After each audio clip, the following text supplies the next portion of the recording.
মুসলিম উত্তরাধিকার বিষয়ক ধারাবাহিক ক্লাসে আপনাদের সবাইকে নমস্কার ও আদাব। গত ক্লাসে আমরা পিতার উত্তরাধিকার বিষয় নিয়ে আলোচনা করেছি। আজকের ক্লাসের বিষয়বস্তু পিতার পিতা অর্থাৎ ট্রু গ্র্যান্ডফাদার এর উত্তরাধিকার বিষয় নিয়ে আলোচনা করব। তো চলুন দেখে নেওয়া যাক। আমাদের একটি বিষয় মনে রাখতে হবে, পিতা যদি জীবিত না থাকে তবেই পিতার পিতা সম্পত্তিতে অংশগ্রহণ করে।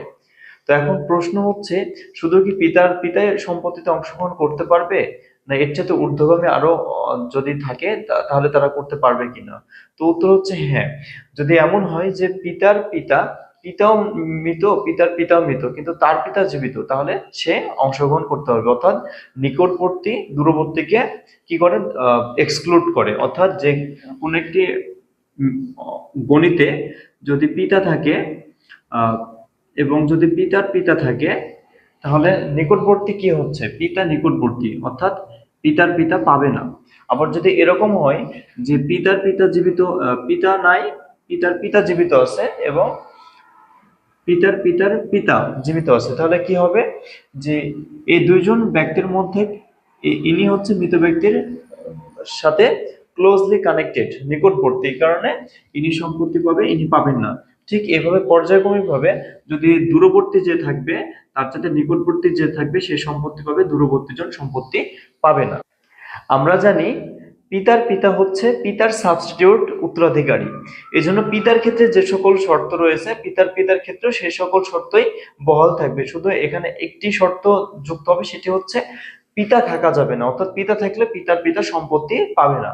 তো এখন আমরা দেখে নেই যে পিতার উত্তরাধিকার বিষয় নিয়ে। আমরা জানি পিতার পিতার উত্তরাধিকার নির্ণয়ের ক্ষেত্রে তিনটি স্ট্যাটাস রয়েছে। অর্থাৎ পিতার যেমন তিনটি স্ট্যাটাস ছিল, পিতার পিতারও তিনটি স্ট্যাটাস রয়েছে। কি কি?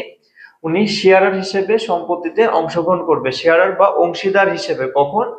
পিতার পিতা শেয়ারার বা অংশীদার হিসেবে সম্পত্তিতে অংশগ্রহণ করবে।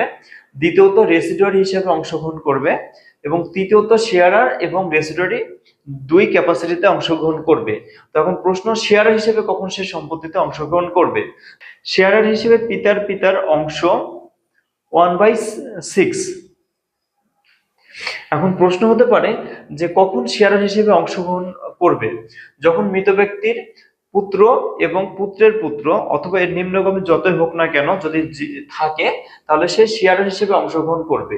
আর দ্বিতীয়ত রেসিডুয়ারি, অর্থাৎ এই যে যে অংশ যাদের কথা বললাম, অর্থাৎ পুত্র, পুত্রের পুত্র, হাউলো সোয়েভার, যদি না থাকলে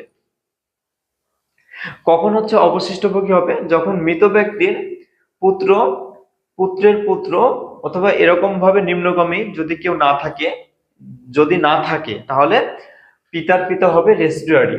তৃতীয়ত কি? শেয়ারার প্লাস রেসিডুয়ারি, অর্থাৎ পিতা যে সকল পরিস্থিতিতে একই সাথে শেয়ারার এবং রেসিডুয়ারি হিসেবে সম্পত্তি পেত, পিতার পিতাও ঠিক একই শর্তে একই সাথে শেয়ারার এবং রেসিডুয়ারি হিসেবে সম্পত্তি পাবে। তো কখন সেটা? যখন মৃত ব্যক্তির কোনো পুত্র অথবা পুত্রের পুত্র বা এরকম নিম্নগামী কেউ থাকবে না, অথচ থাকবে কে? কন্যা অথবা কন্যারা, একের অধিক কন্যা থাকতে পারে। অথবা কি হবে? পুত্রের কন্যা বা পুত্রের অনেক কন্যা বা পুত্রের একের অধিক কন্যা যদি থাকে, তাহলে এখন তিনটা আমরা ম্যাথ সলভ করব, করে দেখে নেব যে কখন পিতা শেয়ারার, কখন রেসিডুয়ারি এবং কখন শেয়ারার প্লাস রেসিডুয়ারি হচ্ছে। তো এটা এক নম্বর আমরা দেখে নেই। কোন একজন ব্যক্তি মারা গিয়েছেন, রেখে গিয়েছেন তার স্বামী, পিতার পিতা এবং পুত্রকে। তো আমরা জানি যে মৃত ব্যক্তির যদি সন্তান থাকে, তাহলে স্বামী পাবে 1/4 অংশ। এটা কি হিসাবে? শেয়ারার হিসাবে, এখানে অবশ্যই লিখতে হবে।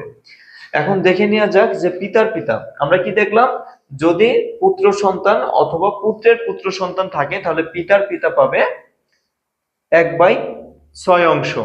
তাহলে দিয়ে দিলাম। এখন তারপরে অবশিষ্ট যে অংশ থাকবে সেটা পাবে পুত্র রেসিডুয়ারি হিসাবে। অর্থাৎ এখন যেভাবে অঙ্কের নিয়ম আপনাদের শিখিয়েছিলাম ঠিক সেভাবে এই নিয়মগুলো করবেন।